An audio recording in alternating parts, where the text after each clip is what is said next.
जय हिंद। एक बार फिर से आप सभी का एग्ज़ाम गुरुजी भाई अरविंद सर यूट्यूब चैनल में तहे दिल से हार्दिक स्वागत है। इस वीडियो में कंप्लीट करेंगे यूपी पुलिस कांस्टेबल या यूपी पुलिस रेडियो ऑपरेटर के लिए जीके के मोस्ट इंपॉर्टेंट क्वेश्चंस को। देखिए, मैं एक बात आपको बता दूं कि ये क्लास आप UP police constable, UP SI और यूपी पुलिस रेडियो ऑपरेटर परीक्षा को टारगेट करके ले सकते हैं, क्योंकि इसमें जितने भी क्वेश्चंस हैं ये आपके यूपी पुलिस और यूपी एसआई परीक्षा में पूछे गए हैं और जो पूछे जा सकते हैं उसको लिया गया है। तो आपके लिए क्लास काफ़ी ज़्यादा बेनिफिशियल रहने वाली है। तो प्लीज़ आपसे निवेदन है कि क्लास को लास्ट तक ज़रूर देखिएगा और साथ में जब क्लास ख़त्म हो जाएगी उसके बाद जो मैं आपसे क्वेश्चन पूछूंगा उसका आंसर आपको कमेंट सेक्शन में कमेंट करके बताना है। और दूसरी बात, आपको कमेंट्स में ये बताना है कि हमारी मेहनत आपको कैसी लगी, क्योंकि गाइज आप ऐसे मित्र हैं कि क्लास देखने के बाद अपना रिएक्शन नहीं देते। भाई, हम मेहनत आपके लिए कर रहे हैं तो इतनी जिम्मेदारी आपकी बनती है कि आप हमारा रिएक्शन दें कि हमारी मेहनत आपको कैसी लगी, है ना। अच्छी लगी, गंदी लगी, जो कुछ भी है भाई आपके मन में वो आप ज़रूर लिखा करो, ठीक है। चलिए शुरू करते हैं आज के इस बेहतरीन लाजवाब क्लास को। एक बात आपको और बता दें कि इसमें जो क्वेश्चंस आपके सामने हैं ये यूपी एसआई में अधिकतर पूछे गए हैं। जो अभी हाल ही में आपकी यूपी एसआई की परीक्षा हुई थी उसमें जो क्वेश्चंस पूछे गए हैं वही मैंने आपके लिए यहाँ पर लिया हूँ, ठीक है भाई।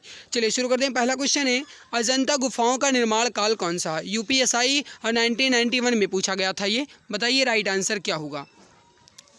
देखिए, अजंता गुफाओं का निर्माण काल जो है ये हो जाएगा गुप्त काल, यानी कि गुप्त काल के समय में अजंता गुफा का निर्माण जो है किया गया था। राइट आंसर हो जाएगा आपका ए ऑप्शन। थोड़ा सा एक्सप्लेन देखना जरूरी है, हर एक क्वेश्चन का एक्सप्लेन करेंगे ताकि आपके लिए और भी ज़्यादा बेनिफिट रहे। अजंता गुफा का निर्माण जो है गुप्त काल में हुआ था। अजंता की गुफा जो है ये बौद्ध धर्म द्वारा प्रेरित और उनकी करुणामयी भावनाओं से भरी हुई शिल्पकला और चित्रकला से ओतप्रोत है। अब यहाँ पे आपको अच्छे से समझ में आ गया कि जो अजंता की गुफा है ये किस धर्म से संबंधित है। अगर ये पूछा जाता है तो आप क्या बताएंगे? ये बौद्ध धर्म से संबंधित है, ठीक है कहाँ पर ये? तो ये महाराष्ट्र के औरंगाबाद जिले में है। इस बात को भी आप ध्यान रखिएगा। अगला सवाल है आपके सामने, भारत की प्राचीन राजधानी थी। ये भी यूपीएसआई 1991 में पूछा गया है। भारत की प्राचीन राजधानी कौन सी थी? और भाई एक बात आपको और बता दें कि आप सभी के लिए एक नया टेलीग्राम चैनल बना दिया गया है यूपी पुलिस एग्ज़ाम को टारगेट करके। यूपी पुलिस एग्ज़ाम और यूपीएसआई एग्ज़ाम को टारगेट करके एक नया टेलीग्राम चैनल बनाया गया है। तो जो बच्चे नहीं जुड़े हैं वो ज़रूर जुड़ जाएंगे। वीडियो के नीचे डिस्क्रिप्शन बॉक्स में लिंक आपको मिल जाएगी, वहाँ से आप ज़रूर देख लीजिएगा। बहुत बेहतरीन आपके लिए है। वहाँ पर जो आपके डाउट्स वगैरह हैं, चाहे आपको कोई सवाल है या कुछ भी है आपका, ठीक है, आप इमेज वहाँ पर भेजिएगा, तुरंत आपको इसका सॉल्यूशन मिलता है। बाकी कोई डाउट है तो आप वहाँ पे भी पूछ सकते हैं, ठीक है। तो आपके लिए बहुत ज़्यादा इंपॉर्टेंट है, आप उस टेलीग्राम को जरूर ज्वाइन कर लीजिएगा। लिंक वीडियो के नीचे डिस्क्रिप्शन बॉक्स में दी गई है, लिखा गया है यूपी पुलिस टेलीग्राम, ओके। तो देखिए यहाँ पे हमसे पूछा क्या गया है, भारत की प्राचीन राजधानी कौन सी थी? राइट आंसर हो जाएगा B option, Pataliputra. Option B correct answer हो जाएगा। पाटलिपुत्र जो है ये भारत की प्राचीन राजधानी थी। ऑप्शन वी करेक्ट आंसर आपका हो जाएगा, ओके भाई। एक्सप्लेन देख लीजिए। देखिए, भारत की प्राचीन भारत की राजनीति का केंद्र होने के कारण पाटलिपुत्र को भारत की प्राचीन राजधानी के नाम से जाना जाता है। पाटलिपुत्र को प्राचीन काल में पटना नाम से जाना जाता था। अब देखिए, अभी फ़िलहाल कहा जाए तो अब ये पटना के नाम से जाना जाता है ना भाई। और ये भारत के बिहार राज्य की राजधानी एवं सबसे बड़ा नगर है, यानी जो बिहार है उसका सबसे बड़ा नगर जो है कौन सा? ये पटना है। भारत में शंकराचार्य पीठ कहाँ नहीं है? इंपॉर्टेंट सवाल बनता है, भारत में शंकराचार्य पीठ जो है कहाँ पे नहीं है? हमसे पूछा क्या गया है कहाँ पे नहीं है। देखिए, द्वारिका में और पुरी यानी उड़ीसा में, बद्रीनाथ में है। द्वारिकानाथ, पुरी में, बद्रीनाथ में, ये सभी जगह भाई शंकराचार्य की पीठ है, लेकिन मथुरा में नहीं है, ठीक है। ऑप्शन सी करेक्ट हो जाएगा, मथुरा में नहीं है। यहाँ पे एक्सप्लेन देख लीजिए। आदि शंकराचार्य ने सनातन धर्म की पुनर्स्थापना के लिए 4 मठ की स्थापना की थी, और वो 4 मठ में है। एक है बद्रीनाथ जो कि उत्तराखंड में है, दूसरा है द्वारिका जो कि गुजरात में है, तीसरा है आपका श्रृंगेरी, ये आपका कर्नाटक में है, और चौथा आपका है पुरी जो कि उड़ीसा में है, ठीक है, जगन्नाथपुरी जिसे आप कहते हैं। तो ये आपका हो जाएगा, ये आदि शंकराचार्य ने सनातन धर्म की पुनर्स्थापना के लिए इन 4 मठों की स्थापना की थी। तो फिर से एक बार ध्यान दीजिए, बद्रीनाथ, द्वारिका, श्रृंगेरी और पुरी, ये ऐसे 4 मठ हैं जो आदि शंकराचार्य ने स्थापना की थी। गायत्री मंत्र का वर्णन जो है किस में मिलता है? घना आसान सवाल है, तो एक बार जल्दी से जल्दी आंसर दे दीजिए, फिर आगे हम आपको और इम्पोर्टेंट चीज़ बताते हैं।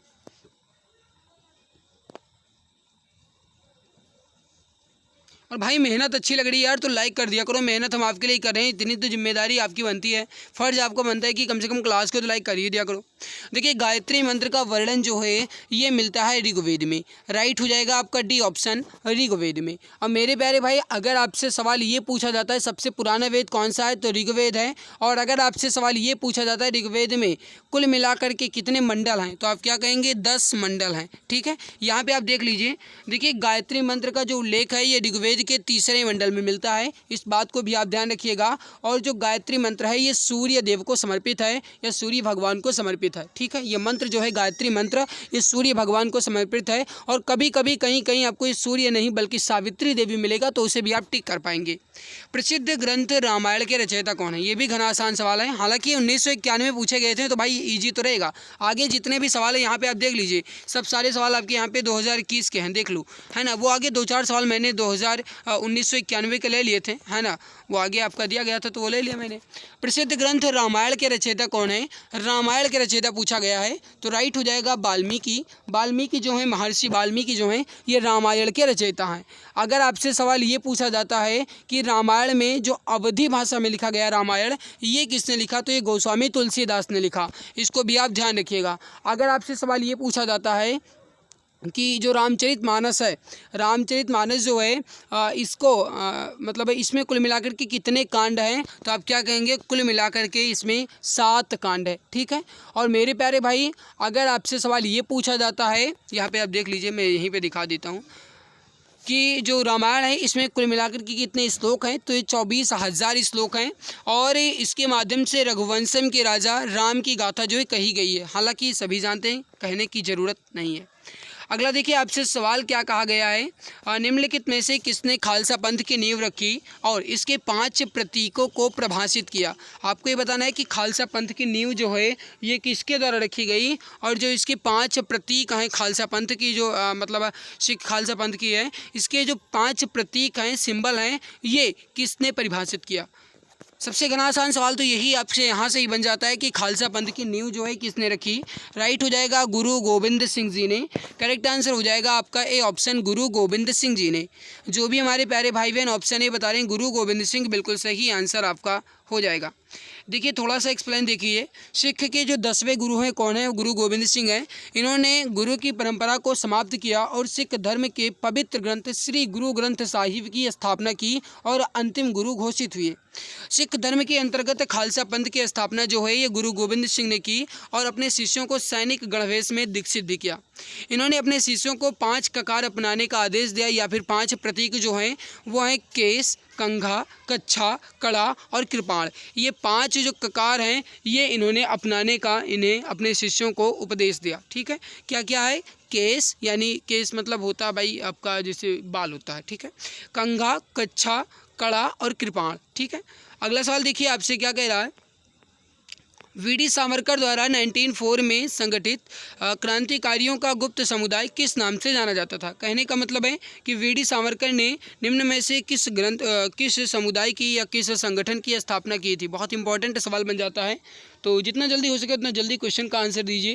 और भाई अगर मेहनत अच्छी लग रही है यार तो लाइक कर दो, क्योंकि आप जब लाइक नहीं करते इसी वजह से मैं क्लास भी बंद कर देता हूँ बीच बीच में। आप देखते हैं 2-3 दिन बाद क्लास चलती है, और आप जानते हैं कि इसका मेन कारण यही है कि जब बच्चे क्लास को देखते नहीं हैं भाई तब मेहनत करने का बिल्कुल भी मन नहीं करता है, क्योंकि अंदर से थोड़ी सी भी ऊर्जा नहीं मिल पाती है। आप भले ही कम बच्चे देखो, लेकिन भाई कम से कम लाइक और कमेंट्स तो कर दिया करो ना, क्योंकि आपके लाइक से ही मुझे मोटिवेशन मिलता है, आपके शेयर से ही मुझे मोटिवेशन मिलता है। आप जानते हैं कि यूट्यूब पे अगर कोई भी टीचर आपको पढ़ा रहा है तो उसके लिए सबसे बड़ा मोटिवेशन है आपका लाइक, शेयर और सब्सक्राइब, है ना, इतने समझदार हैं भाई। तो अगर आपको मेहनत अच्छी लगती है तो लाइक कर दिया करो, और जो चैनल पे पहली बार आए वो बिना कहे सब्सक्राइब कर लेंगे, ताकि आने वाली हर एक नई क्लास की नोटिफिकेशन आपको समय से मिला करे। तो अगर आप चैनल पे पहली बार आएँ तो सब्सक्राइब जरूर कर लिया करें, ठीक है। वीडी सावरकर ने 1904 में अभिनव भारत नामक एक संगठन की स्थापना की थी। राइट हो जाएगा आपका डी ऑप्शन, अभिनव भारत। अभिनव भारत की स्थापना कब की गई? 1904 में। किसके द्वारा? वीडी सावरकर के द्वारा, ठीक है। एक्सप्लेन देख लीजिए, यहाँ पे थोड़ा सा एक्सप्लेन आपके लिए जरूरी है। देखिए, अभिनव भारत समिति 1904 में विनायक दामोदर सावरकर, जिन्हें आप बीडी सावरकर कहते हैं, और उनके भाई गणेश दामोदर सावरकर व नारायण दामोदर सावरकर द्वारा स्थापित एक गुप्त संगठन था। ये जो मतलब अभिनव भारत है, ये कुल मिलाकर के 3 लोगों द्वारा स्थापित किया गया था, लेकिन इसमें सबसे ज़्यादा श्रेय जो है ये इनके भाई जो विनायक दामोदर सावरकर हैं, यानी बीडी सावरकर हैं, इन्हें दिया जाता है। भाई हो सकता है कि बड़े रहे होंगे, बड़े हैं, है ना, बड़े थे इसी वजह से, और बड़े भाई को सबसे ज़्यादा वरीयता दी जाती है। इसके अलावा इनके भाई थे गणेश दामोदर सावरकर और एक नारायण दामोदर सावरकर, ठीक है। तो ये इनके भाई थे। भाई आप आसानी से याद कर सकते हैं, विनायक ये भी गणेश का ही पर्यायवाची है, गणेश ये भी है, और नारायण तो भाई नारायण होता ही है ना। तो विनायक और गणेश और नारायण ये 3 लोगों ने की थी। और युगांतर पत्रिका का जो प्रारंभ है ये बद्रीनाथ घोष ने की थी, इस बात को भी आप ध्यान रखिएगा। अगला सवाल देखिए, किस देश ने जैविक खेती करने वाले किसानों की संख्या में प्रथम स्थान प्राप्त किया है? किस देश ने जैविक खेती करने वाले किसानों की संख्या में प्रथम स्थान प्राप्त किया है? बहुत इंपॉर्टेंट सवाल बन जाता है, जल्दी से बताइए राइट आंसर क्या हो जाएगा। सही आंसर हो जाएगा अपना India, option number D Bharat जो है ये आपका सही आंसर हो जाएगा, ऑप्शन डी करेक्ट आंसर आपका हो जाएगा। अगला सवाल देखिए, आपसे क्या कह रहा है कि रेडक्लिफ रेखा भारत और किस देश के बीच की एक सीमांकन रेखा है? देखिए, इतना आसान सवाल 2021 में पूछा गया था। यूपीएसआई की जो परीक्षा हुई 2021 में, जिसमें कहा जाएगा इस तो रिकॉर्ड तोड़ के धांधली हुई है ना, बहुत सारे इसमें रिकॉर्ड तोड़ के धांधली देखने को साक्ष्य भी मिले हैं। फिलहाल क्या कहा जाए, छोड़ो। रेडक्लिफ रेखा जो है ये भारत और किस देश के बीच हुई थी, ये सवाल पूछा गया है। तो ये देखो, ये रेडक्लिफ रेखा है, ये भारत और किसके बीच है? ये भारत और पाकिस्तान के बीच है। ऑप्शन सी करेक्ट आंसर हो जाएगा, भारत और पाकिस्तान के बीच। रेडक्लिफ रेखा जो है ये भारत और पाकिस्तान के बीच है, ऑप्शन सी करेक्ट आंसर हो जाएगा। बाकी यहाँ पे एक्सप्लेन देख लीजिए। देखिए, जो रेडक्लिफ रेखा है इसका जो निर्धारण है ये 17 अगस्त 1947 को किया गया था। भारत की आज़ादी के 2 दिन बाद ये रेखा वगैरह खींच दी गई थी, है ना, क्योंकि ये हमारे यहाँ इंडिया की एक खासियत है। और या फिर कहा जाए तो अब ये भाई ज़माना ही चल रहा है कि कोई एक में रह नहीं सकता, भले ही ना रहे, बात ख़त्म। रेडक्लिफ रेखा जो है ये गुजरात में कच्छ के रण में स्थापित, मतलब कच्छ के रण से होकर के जम्मू और कश्मीर में अंतर्राष्ट्रीय सीमा तक फैली है। जो रेडक्लिफ रेखा है ये गुजरात के कच्छ रण से होते हुए जम्मू कश्मीर में अंतर्राष्ट्रीय सीमा तक कुल मिलाकर के फैली हुई है। रेडक्लिफ रेखा जो है ये भारत को 3 हिस्सों में बांटती है, पश्चिमी पाकिस्तान, पूर्वी पाकिस्तान और भारत, ठीक है। देखिए, मैकमोहन रेखा ये भारत और आपके चीन के बीच है, भारत पाकिस्तान के बीच डूरंड है, और जो पाकिस्तान अफगानिस्तान है इसके बीच भी डूरंड ही है। निम्नलिखित में से कौन सा ज्वालामुखी अंटार्कटिका का एकमात्र सक्रिय ज्वालामुखी है?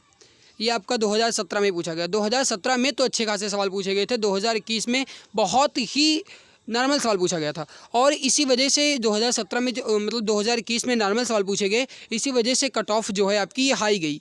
और दूसरी बात मैं आपको बता दूं गाइस कि अगर आप चाहते हैं कि सिलेक्शन हो जाए तो भाई मेहनत करना पड़ेगा, बिना मेहनत के कुछ भी नहीं है। निम्नलिखित में से कौन सा ज्वालामुखी अंटार्कटिका का एकमात्र सक्रिय ज्वालामुखी है?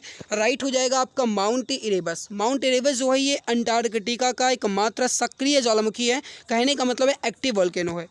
एक्सप्लेन देख लीजिए, जरूरी है आपके लिए। माउंट इरेबस ज्वालामुखी अंटार्कटिका का एकमात्र सक्रिय ज्वालामुखी है, और ये जो आपका ज्वालामुखी है ये रॉस द्वीप के अल्ट्रा पर्वत पर है। अल्ट्रा पर्वत की जो ऊंचाई है ये आपकी 3794 किलोमीटर, ठीक है। इसको भी आप ध्यान, मतलब मीटर, किलोमीटर नहीं भाई, माफ़ कीजिएगा। अगला सवाल है कि कावेरी नदी के पानी का बंटवारा किस राज्य से संबंधित नहीं है? हमसे सवाल क्या पूछा गया कि कावेरी नदी के पानी का बंटवारा किस राज्य से संबंधित नहीं है? हमसे क्या कहा गया? नहीं है। अब देखो, यहाँ पे आप समझते हैं कि केरल में भी पानी का बंटवारा है, तमिलनाडु में भी, कर्नाटक में भी, भाई महाराष्ट्र में कावेरी की पानी का बंटवारा नहीं है। महाराष्ट्र यानी मुंबई में नहीं है। ऑप्शन डी राइट हो जाएगा आपका। अगला सवाल देखिए, आपसे क्या कह रहा है कि तीस्ता नदी का जल विवाद किस देश के साथ है। तीस्ता नदी जल विवाद जो है ये किन दो देशों के साथ है। एक तो अपना इंडिया है ही भाई, और दूसरा क्या है, तीस्ता जल विवाद। ये दूसरा जो है ये आपका बांग्लादेश है। ठीक है, राइट हो जाएगा आपका option number B, Bangladesh. Teesta जल विवाद जो है ये बांग्लादेश और भारत के बीच है। ऑप्शन बी करेक्ट आंसर आपका हो जाएगा। Very very important question for your exam my dear, please इसको आप नोट ज़रूर कर लीजिएगा। देखिए, तीस्ता नदी भारत के सिक्किम राज्य से निकलती है और पश्चिम बंगाल से होते हुए बांग्लादेश की जमुना यानी ब्रह्मपुत्र नदी को बांग्लादेश में जमुना नदी के नाम से जाना जाता है। वहाँ पे जो आपकी तीस्ता नदी है ये मिल जाती है। निकलती कहाँ से, सिक्किम राज्य से निकलती है। सिक्किम के साथ उत्तर पश्चिम बंगाल के 5 जिलों में करीब 1 करोड़ लोग इस नदी पर खेती और अपनी अन्य ज़रूरतों के लिए भी निर्भर हैं। इस नदी के पानी से संबंधित विवाद जो है भारत और बांग्लादेश के मध्य है। अगला सवाल देखिए, आपसे क्या कह रहा है, इंपॉर्टेंट सवाल है आपका ये। Which dam built in the Mahanadi basin integrates conversion of water with flood control. कहने का मतलब है कि महानदी बेसिन में बना कौन सा बांध बाढ़ नियंत्रण के साथ जल संरक्षण को समाहित करता है। ये भी इंपॉर्टेंट सवाल है, 2021 में पूछा गया है। जल्दी से बताइए राइट आंसर यहाँ पे क्या हो जाएगा। सही आंसर जो हो जाएगा आपका यहाँ पे, तो यहाँ पे जो सही आंसर हो जाएगा ये हो जाएगा हीराकुंड बांध। Option number A correct answer हो जाएगा। हीराकुंड बांध जो है आपका ये महानदी पे बना है, ये आप जानते हैं। और आप इस बात को जानते हैं भाई कि हीराकुंड बांध जो है ये किस पे बना है, महानदी पे बना है। महानदी उड़ीसा और छत्तीसगढ़ की एक प्रमुख नदी है। हीराकुंड बांध जो है भारत के सबसे बड़े कृत्रिम झील है। ठीक है, हीराकुंड बांध जो है भारत की सबसे बड़ी कृत्रिम झील पर है और इसके कुल जल ग्रहण करने की जो क्षमता है ये 32,201 वर्ग मील है, या फिर कहा जाए तो 347.5 मेगावाट बिजली उत्पादन करने की क्षमता जो है ये हीराकुंड बांध पे जो बना है, महानदी बांध पे जो बना है हीराकुंड, उसका है। ठीक है, अगला सवाल बताने से पहले आपको बता दें कि आप सभी मित्र के लिए 5,000 से ज़्यादा जीके के प्रश्न की एक ई बुक लॉन्च की गई है आप सभी के एग्ज़ाम्स को टारगेट करते हुए, और इस पर अभी मैं 60% का डिस्काउंट दे रहा हूं। आपके मन में ये सवाल भी आ गया होगा कि भाई 60% का डिस्काउंट बहुत दिन से चल रहा है, तो देखो ये डिस्काउंट आपका बहुत जल्द ख़त्म भी हो जाएगा। अभी मैं इसलिए दे रहा हूँ क्योंकि कुछ बच्चे बाद में ये कमेंट्स करते हैं कि सर मुझे पता ही नहीं चला, वरना डिस्काउंट होता तो मैं तभी ले लेता। इसी वजह से मैंने सोचा है कि भाई देखो डिस्काउंट मैं अभी कुछ दिन आपको दूंगा। और ये नाम मात्र प्राइस जो है ये 39 रुपये ना, ये नाम मात्र प्राइस इसलिए रखा गया है भाई ताकि आप इसकी वैल्यू को समझो। अगर मैं ये ई बुक आपको फ्री में दे देता तो हो सकता है कि आप इसकी वैल्यू को ना समझते, तो इसी वजह से ये ई बुक जो है आपके लिए मात्र 39 रुपये में लाई गई है। और इसमें आपको बेहतर कंटेंट मिलेगा यूपी पुलिस एग्जाम को टारगेट करके। अभी दिखाऊंगा ई बुक का डेमो रिव्यू, थोड़ा सा सब्र कीजिए।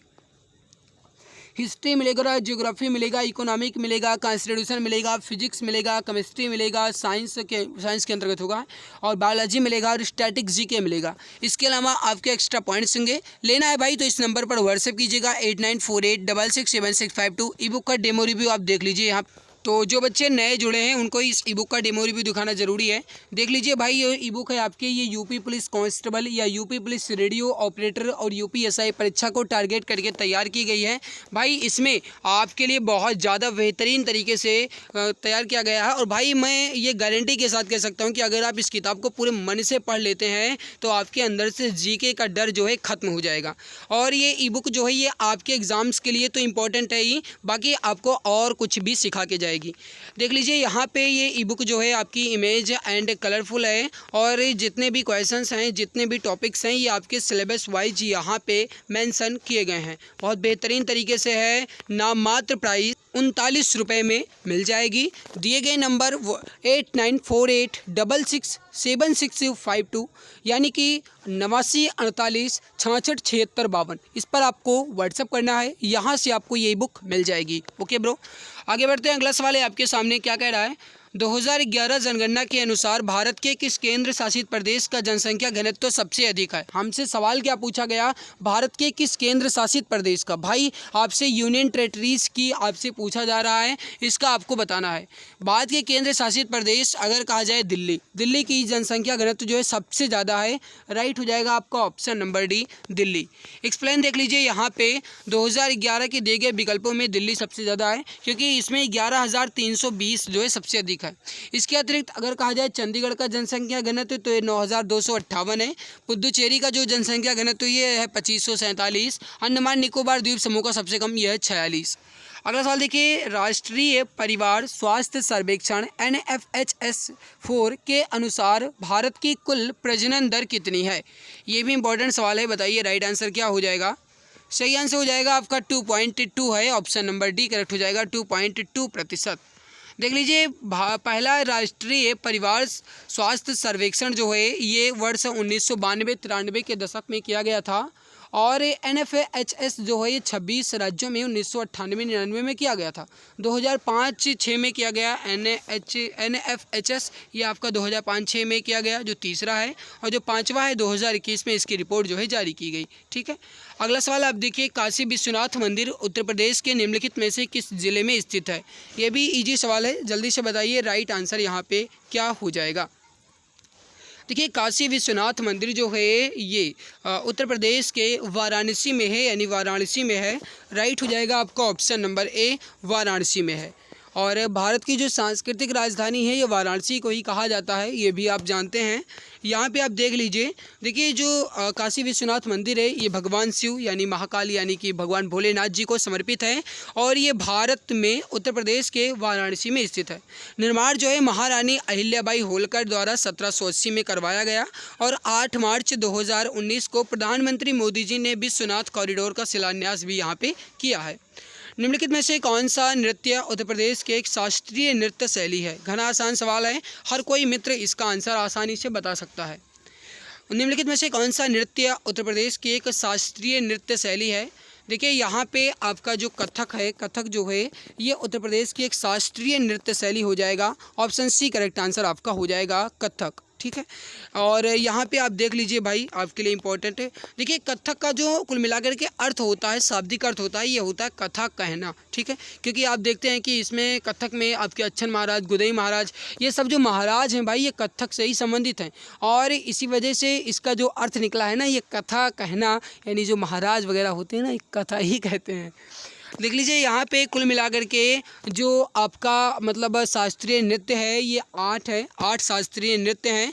जो 8वां है ये आपका सत्रिया है, जो कि सबसे नया है, ये असम से है। ठीक है, ओडिसी जो है आपका ये उड़ीसा से है, कुचिपुड़ी आपका आंध्र प्रदेश से है, भरतनाट्यम जो है तमिलनाडु से है, कथकली जो है केरल से है, मणिपुरी मणिपुर से है, मोहिनी अट्टम केरल से है, और जो सत्रिया है ये आपका असम से है। और बाकी मेरे प्यारे भाई जो 8वां आपका यहाँ पे वो कथक है ही उत्तर प्रदेश का। अगला सवाल देखिए, राज्यसभा में भारत के प्रत्येक राज्य के लिए सीटों के आवंटन का भारत के संविधान की डैश अनुसूची में उल्लेख किया गया है, मतलब कौन सी अनुसूची में? राइट हो जाएगा आपका चौथी अनुसूची में, option number D correct answer हो जाएगा, चौथी अनुसूची में। देखिए, जो 6वीं अनुसूची है इसमें जनजातियों के बारे में बताया गया है, और जो 5वीं अनुसूची है इसमें अनुसूचित जनजातियों के बारे में बताया गया है। जो 6वीं अनुसूची है इसमें असम, मेघालय, त्रिपुरा, मिजोरम राज्यों की जो जनजातियाँ हैं इनके प्रशासन और इनके नियंत्रण के बारे में उल्लेख किया गया है 6वीं अनुसूची में। बाकी जो 5वीं अनुसूची है इसमें अनुसूचित क्षेत्र और अनुसूचित जनजातियों के क्षेत्र और उनके प्रशासन और नियंत्रण के बारे में बताया गया है 5वीं अनुसूची में। ठीक है, जो 8वीं अनुसूची है इसमें भारत की 22 भाषाओं का उल्लेख किया गया है, ये कौन सी है? ये 8वीं अनुसूची है। और सबसे इम्पॉर्टेंट है आपकी 10वीं अनुसूची, और 10वीं अनुसूची में दल बदल से संबंधित कानून के बारे में बताया गया है, वो आपकी 10वीं अनुसूची है, बहुत इंपॉर्टेंट है। अगला सवाल है कि निम्नलिखित में से कौन सी भाषा संविधान की रचना के समय 8वीं अनुसूची में उल्लिखित थी? संविधान की रचना के समय, और आप जानते हैं कि जब संविधान की रचना हुई तो उस समय कुल मिलाकर के गाइस यहाँ पे जो आपकी भाषा थी, अभी बता रहे हैं, यहाँ पे जो 8वीं अनुसूची उल्लिखित थी वो कश्मीरी थी, कश्मीरी जो है उसमें उल्लिखित थी। अब यहाँ पे आप देख लीजिए, जब गाइस आपका संविधान बना उस समय देखिए, भारत के संविधान की रचना के समय 8वीं अनुसूची में कश्मीरी भाषा का उल्लेख किया गया, और 21वें संविधान संशोधन 1967 में सिंधी, और 92वां संविधान संशोधन 2003 में मैथिली, संथाली, डोगरी और बोडो इन्हें शामिल किया गया। और जो कश्मीर है ये संविधान की रचना के समय ही सम्मिलित थी। ठीक है, तो इसको आप ध्यान रखिएगा, तो आपके लिए ये बहुत ज़्यादा इम्पोर्टेंट है। अगला है कि राज्य और केंद्र शासित प्रदेशों की सूची भारत के संविधान की किस अनुसूची में उल्लिखित है? ये भी सवाल वैसा ही है, बहुत इजी है, बहुत इजी सवाल है। सही आंसर हो जाएगा आपका पहली अनुसूची में ही है, option number D correct answer हो जाएगा, है ना। जो आपके मतलब स्टेट हैं, यूनियन स्टेट हैं, ये आपका जो है ये किस में है भाई? ये पहली अनुसूची में ही है। अगला सवाल है कि शपथ और अभिपुष्टि के रूपों का भारत के संविधान की किस अनुसूची में उल्लेख किया गया है? सही आंसर हो जाएगा ये जो है ये आपकी तीसरी अनुसूची में है। Option number A correct answer हो जाएगा, तीसरी अनुसूची में है। जो आपकी पहली अनुसूची है ये राज्य और केंद्र शासित प्रदेश के बारे में बताती है। जो दूसरी अनुसूची है ये आपके वेतन और भत्ता के बारे में बताती है। जो तीसरी अनुसूची है आपकी ये आपके शपथ के बारे में बताती है। ठीक है, अगला सवाल देखिए आपसे क्या कह रहा है। 13 दिसंबर 1946 को संविधान सभा में ऐतिहासिक उद्देश्य संकल्प को किसने रखा था? 13 दिसंबर 1946 को संविधान सभा में ऐतिहासिक उद्देश्य संकल्प को किसने रखा था? इसका आंसर आपको बताना है। राइट आंसर यहाँ पे क्या हो जाएगा? सही आंसर हो जाएगा जवाहरलाल नेहरू ने। ऑप्शन नंबर ए आपका बिल्कुल सही आंसर हो जाएगा। जवाहरलाल नेहरू के द्वारा 13 दिसंबर 1946 को संविधान सभा में एक उद्देश्य संकल्प को रखा गया। राइट हो जाएगा जवाहरलाल नेहरू द्वारा। एक्सप्लेन देख लीजिए, जरूरी है।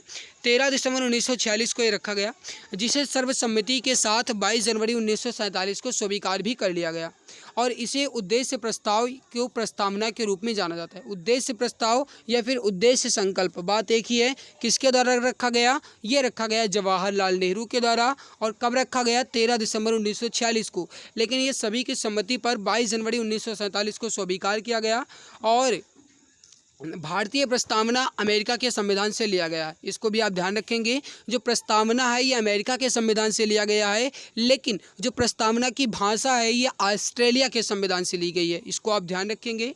और जो भारतीय प्रस्तावना में 42वां संविधान संशोधन 1976 है, इसके द्वारा 3 शब्द जोड़े गए। शब्द हैं समाजवाद, पंथ निरपेक्ष और अखंडता। ये 3 शब्द जो हैं भारतीय प्रस्तावना में 42वें संविधान संशोधन 1976 के द्वारा जोड़े गए थे। हमारी प्रस्तावना में स्वतंत्रता, समानता और बंधुता के आदर्श जो हैं ये कहाँ से लिए गए हैं? जो हमारा संविधान है इसमें स्वतंत्रता, समानता और बंधुता ये आदर्श जो हैं ये किस देश के संविधान से लिए गए हैं?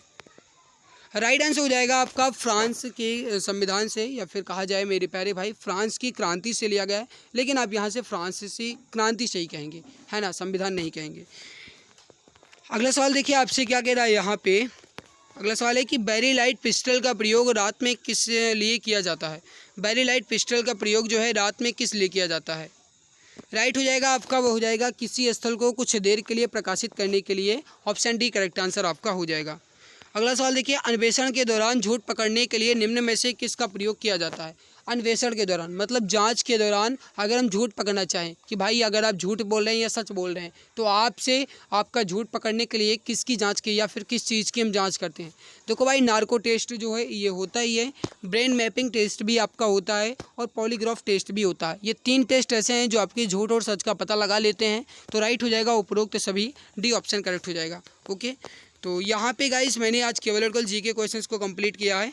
और अगर आप सभी की डिमांड्स अच्छी खासी आई और भाई अगर अच्छे कमेंट्स और अगर अच्छी खासी लाइक इस क्लास में मिली, तो मैं अगली क्लास में आपके साइंस को भी इसमें इंक्लूड कर लूँगा और फिर आपकी क्लासेस चलती रहेंगी। लेकिन अगर आप सभी का रिएक्शन अच्छा खासा नहीं आया तो भाई क्लास बंद हो सकती है, क्योंकि अंदर से ऊर्जा नहीं मिल रही है। और जब तक ऊर्जा मिलेगी नहीं तब तक क्लास हो भी नहीं पाएगी, क्योंकि इतने ज़्यादा कठिन समय में, कहने का मतलब कठिन समय ये भाई कि कीमती समय है, किसी तरीके से आपके लिए टाइम निकालते हैं, है ना, इतने काम के बावजूद। तो अगर आप चाहते हैं कि आपको डेली क्लास मिले तो भाई प्लीज़ लाइक ज़रूर कर देना, और जो चैनल पे पहली बार आए हैं वह सब्सक्राइब जरूर कर लेंगे, ताकि कोई भी नई क्लास आए तो उसके बारे में भी आपको जानकारी मिल पाए। ठीक है, और बस PDF टेलीग्राम पे मिलेगी, मैंने पहले ही बता दिया था। मिलते हैं इसके बाद एक नई खास वीडियो में, तब तक के लिए खुश रहिए, मुस्कुराते रहिए। जय हिंद, जय भारत, वंदे मातरम। नमस्कार, अब जीके विषय का डर हुआ पूरी तरह खत्म। जी हाँ, आप सभी के लिए 5000 प्लस क्वेश्चंस की ई बुक लॉन्च की जा चुकी है। इस ई बुक में आपको history, geography, economic, constitution, science के अंतर्गत फिजिक्स, केमिस्ट्री, बायोलॉजी और स्टैटिक जीके के 5000 प्लस क्वेश्चंस के साथ एक्स्ट्रा पॉइंट्स मिलेंगे। यह ई बुक आपको इमेज एंड कलरफुल मिलेगी ताकि आपको पढ़ने में मजा आए। इस ई बुक को आप मात्र 39 रुपये में परचेज कर सकते हैं, जिस पे 60% का डिस्काउंट चल रहा है। अगर आप अभी परचेज करेंगे तो आप मात्र 39 रुपये में खरीद सकते हैं।